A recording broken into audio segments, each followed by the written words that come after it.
ঠাকুর শ্রী রামকৃষ্ণ মা ও স্বামীজির চরণে প্রণাম জানিয়ে শুরু করছি কথামৃত থেকে পাঠ। আজ শোনাব শ্রীমকথিত শ্রী শ্রী রামকৃষ্ণ কথামৃতের প্রথম ভাগের দশম খণ্ডের দ্বিতীয় পরিচ্ছেদ। আগের দিন শুনিয়েছিলাম প্রথম পরিচ্ছেদ। অনুগ্রহ করে পুরোটা মন দিয়ে শুনবেন। যদি ভালো লাগে একটি লাইক করে আপনাদের বন্ধু বান্ধব আত্মীয় স্বজন এবং রামকৃষ্ণ অনুরাগীদের শেয়ার করে দেবেন। কমেন্টে মতামত অবশ্যই জানাবেন এবং এখনও সাবস্ক্রাইব না করে থাকলে দয়া করে সাবস্ক্রাইব করে বেল আইকনটা টিপে অল নোটিফিকেশান অন করে দেবেন, যাতে ভিডিও বেরোনো মাত্রই আপনার কাছে নোটিফিকেশান পৌঁছে যায়। ধন্যবাদ। শুরু করছি দ্বিতীয় পরিচ্ছেদ, সরলতা ও ঈশ্বর লাভ। ঈশ্বরের সেবা আর সংসারের সেবা।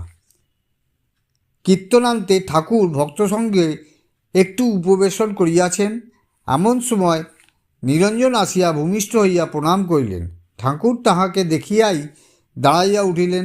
আনন্দে বিস্ফারিত লোচনে সম্মিত মুখে বলিয়া উঠিলেন, তুই এসেছিস? মাস্টারের প্রতি, দেখ এ ছোকরাটি বড় সরল। সরলতা পূর্বজন্মে অনেক তপস্যা না করলে হয় না। কপটতা, পাটোয়ারি এসব থাকতে ঈশ্বরকে পাওয়া যায় না। দেখছো না, ভগবান যেখানে অবতার হয়েছেন সেখানেই সরলতা। দশরথ কত সরল, নন্দ শ্রীকৃষ্ণের বাবা কত সরল। লোকে বলে, আহা কি স্বভাব, ঠিক যেন নন্দঘোষ। ভক্তরা সরল। ঠাকুর কি ইঙ্গিত করিতেছেন যে আবার ভগবান অবতীর্ণ হয়েছেন? শ্রী রামকৃষ্ণ নিরঞ্জনের প্রতি, দেখ তোর মুখে যেন একটা কালো আবরণ পড়েছে। তুই অফিসের কাজ করিস কি না, তাই পড়েছে। অফিসের হিসেবপত্র করতে হয় আর নানা রকম কাজ আছে, সর্বদা ভাবতে হয়। সংসারের লোকেরা যেমন চাকরি করে তুইও চাকরি করছিস, তবে একটু তফাৎ আছে। তুই মার জন্য চাকরি স্বীকার করেছিস। মা গুরুজন ব্রহ্মময়ী স্বরূপা। যদি মাঘ ছেলের জন্য চাকরি করতিস তাহলে আমি বলতুম ধিক ধিক, শতধিক, 100 ছি। মণিমল্লিকের প্রতি, দেখ ছোকরাটি ভারী সরল, তবে আজকাল একটু আধটু মিথ্যে কথা কয়, এই যা দোষ। সেদিন বলে গেল যে আসবে, কিন্তু আর এলো না। নিরঞ্জনের প্রতি, তাই রাখাল বলেছিল, তুই এড়েদয়ে এসেও দেখা করিস নাই কেন?